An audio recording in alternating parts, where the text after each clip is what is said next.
Avast! Ye thought ye had seen the last of the Captain Capacitor and the crew of the Saucy Mare.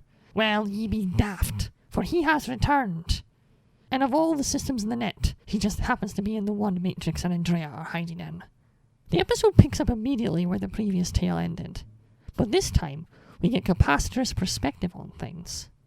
We see him and his first mate and accountant, Mr. Christopher, ducking and weaving down back alleys, avoiding the gaze of CPU forces flying above them. They find a digital poster showing the Crimson Binome wanted dead or alive. And by the greatest play of fate, the two duck into the tavern that was subject to the shootout from last episode. And there is Matrix and Andraia. I feel like most people would look at the explosion damage and scorch marks and say, let's try somewhere else. But I guess beggars can't be choosers. The pirates are without a doubt our hero's best chance of getting home. But first, they have to rescue them. Capacitor? Capacitor? Who's Capacitor? Captain? Capacitor, it is you! You'll never take me alive, you scurvy bounty-hunting scum! It'll take more than the likes of you to capture the Crimson Binome. Follow me, Mr. Christopher.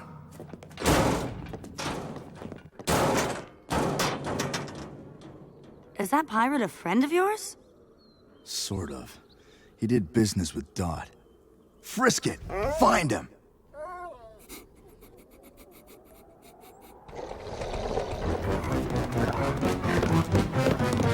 Return of the Crimson Binome was written by Christy Marks, with story by Gavin Blair, Christy Marks, Dan DiDio, Phil Mitchell, and Ian Pearson.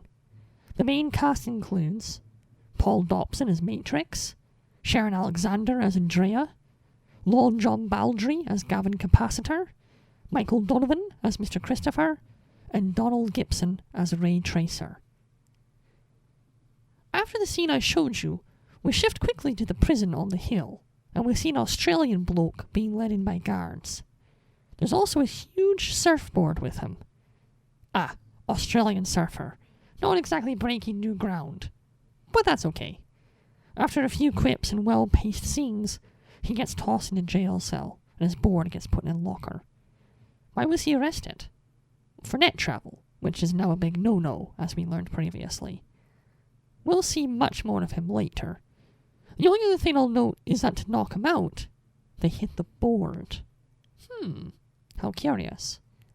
Meanwhile, the chase ends with Frisket cornering the two pirates. Capacitor freezes the dog with his sword, and immediately recognizes him. When Matrix and Andraia catch up, Matrix explains that he's Enzo. And after a few moments of discussion, he convinces the captain that he really is Enzo by telling Frisket to stand down. After all, Frisket only listens to one person. Once all that is cleared up, and the pirates are introduced to Andraia, Matrix explains that he needs their help getting out of this system. Capacitor says he'd be willing to try, but his crew is currently disposed. They were all seized for illegal net travel. Surprise, surprise. Well, I can't do it without me crew. They're being held in yonder prison. And there's no way of breaking them out. But now you have a secret weapon. Something they aren't expecting. Something that can't be stopped. And what would that be? Me. You can't deny it. That was badass. I should also note here that Matrix and Andraia want Capacitor and his crew to get them into the web, because that's where Bob is. So that's the ultimate goal. But first they have to spring their crew out of prison. The group hatches a plan. Andraia works her way into the prison control room, doing the old helpless damsel routine. She turns the feminine charm up to 11 and wanders into the room, which is incidentally filled with men. It's clearly tongue-in-cheek, and it is pretty funny watching these binomes fall all over each other trying to help her. Anyways, she distracts them long enough for Frisket to run in and pounce on them. The two of them disable the security cameras and the like, and give the guards a good lashing, and then take off. One of the guards sets off an alarm, which is heard by Matrix, Capacitor, and Christopher, all standing near the stone wall. Matrix and Capacitor make a move towards the wall, and the captain wonders, how they'll get over it. We're not going over. My God.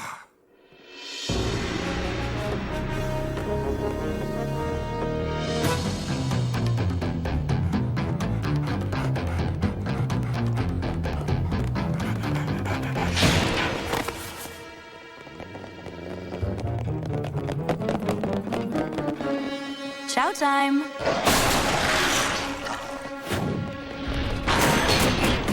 A few CPU cars start giving chase, and Andraia instructs Frisket to make a break for the docks to help free the ship, while she shakes the guards. Frisket gives her a reluctant whimper, but heads off. What a clever dog. She uses her trident as a pole vault and jumps the gate heading into the city. The city's CPUs in hot pursuit. Meanwhile, Matrix and Capacitor head deeper into the prison. After Gavin tries and fails to bypass a keypad, Matrix simply blows it up and forces the metal doors open with his bare hands. They find the pirates locked up in a cell. They, just like Capacitor, are shocked to learn that this buff commando is Enzo, but are obviously ecstatic to be free. They pile down the hallways to the storage lockers to grab their weapons, and as they do, they bump the locker with the surfboard, awakening our surfer friend, whom Matrix hates for some reason.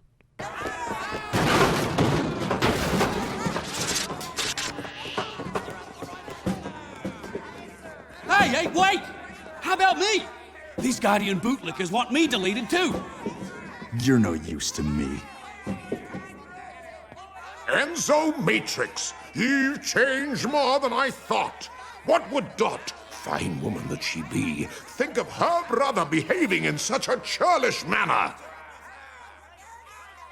Matrix turns and very reluctantly blasts a hole through the bars, and he slips out. He thanks him, and Matrix just tells him to shove it. Okay, why though? He literally begged for his life, and then thanked him. Like, what's with the hostility? He asks Matrix's help one more time to free the board, and though Matrix does it, he says, "Next time it's your head." What? The surfer takes off, and I don't blame him. This scene is so utterly baffling to me. Did the writer worry that things were moving along too perfectly and had to throw in a bad scene to balance it out? This has been a wonderful episode thus far. Perfectly paced action, tension, and an amazing reappearance of a legacy character. And then Matrix starts acting like a complete arsehole for no reason. Capacitor's reprimand is kind of my sentiment too. If it was isolated to this one scene, it'd be a nitpick.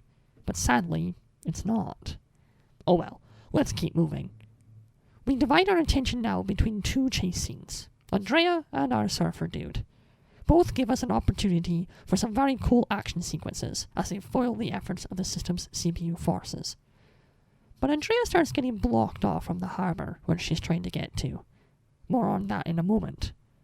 Frisket gets to the dock and chases away all the Binomes watching over the Saucy Mare. Matrix and the pirates arrive and immediately work on casting off. Matrix and Frisket watch the city's skyline anxiously, awaiting Andraia's arrival. While prepping, the pirates find they have unwanted visitors.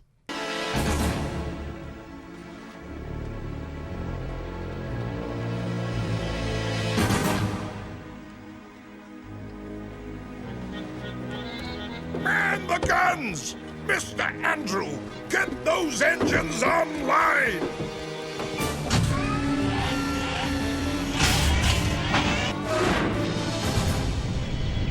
Ooh, I smell a naval battle coming. But first, back to our characters being chased. The surfer manages to shake his would-be captors, but unfortunately Andraia, lacking a magic flying surfboard, gets cornered in an alley. Appropriate to her character, she pulls out her trident and stands to fight. But she doesn't have to, because here comes the Aussie to save the day.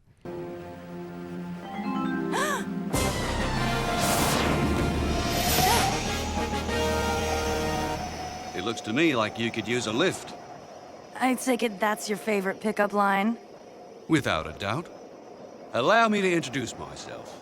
I'm Ray Tracer, a web surfer. Andraia. And thank you. Believe me, lovely lady, the pleasure's all mine.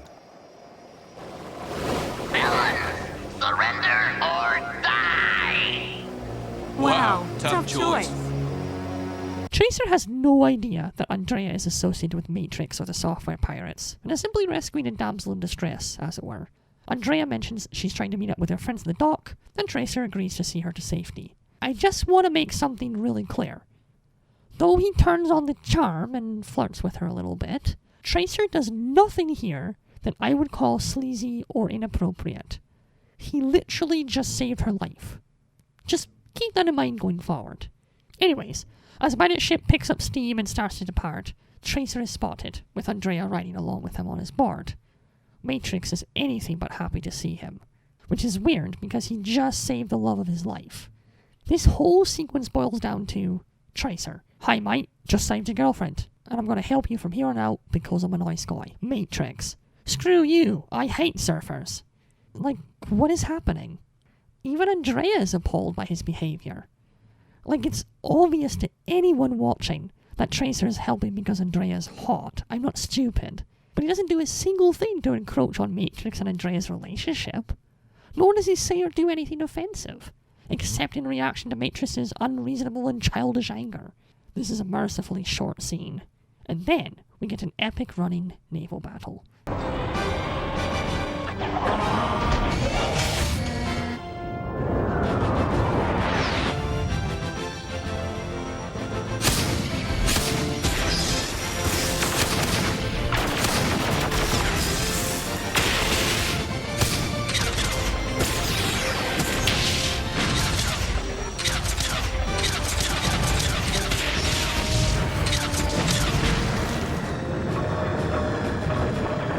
Matrix is really upset to see Ray and Tracer stay on board the ship during the battle, because obviously it means he's travelling with them for the long haul. He gets really mad and storms away. Oh my god. Anyways, the Saucy Mare emerges triumphant, sinking one ship and getting to the net port, allowing them to escape to the system's sea. However, the captain gets bad news, as their portal generator, the device that allows them to jump out of a system, was totally fried during the battle. Without that, they're trapped here, and will have no way to get into the web to look for Bob. Or anywhere, for that matter. Cue the surfer. Sir, the warship hit our portal generator. It's a gunner. Blow me down! Without the portal generator, we can't escape this system. We must reach the web! You know, I do some of my best surfing in the web. Are you saying that you can open the way to the web? It's a little talent of mine. I told you he wasn't such a bad guy.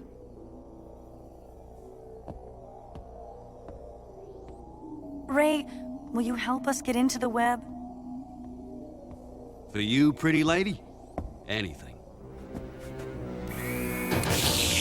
Am I missing something here? Was there a deleted scene where an Australian surfer tried to kill Enzo's dog when he was younger or something? It's so petty, forced, and out of character. And this isn't some minor one-off person, it's Enzo. This has been our hero protagonist for the entire season. Even in that horrible Trek episode, he was portrayed as noble and compassionate. He hates viruses a lot, and he relies on his own strength to get things done. But every other aspect of his hard-heartedness was an act. Remember? We learned that in Icons. Do the writers actually watch their own show? He was despondent about the game-hopping thing, but he wasn't a prick. This isn't the takeaway I want you to have. This is an amazingly fun episode with great action, an incredible blast from the past, and a cool new addition to the roster, soured by this really forced and dumb love triangle. You're going to have a blast. But Matrix will kind of hurt the experience. If they keep forcing this dumb side plot down my throat, I'm going to choke. But for now, this tale is a 2 out of 3 from me.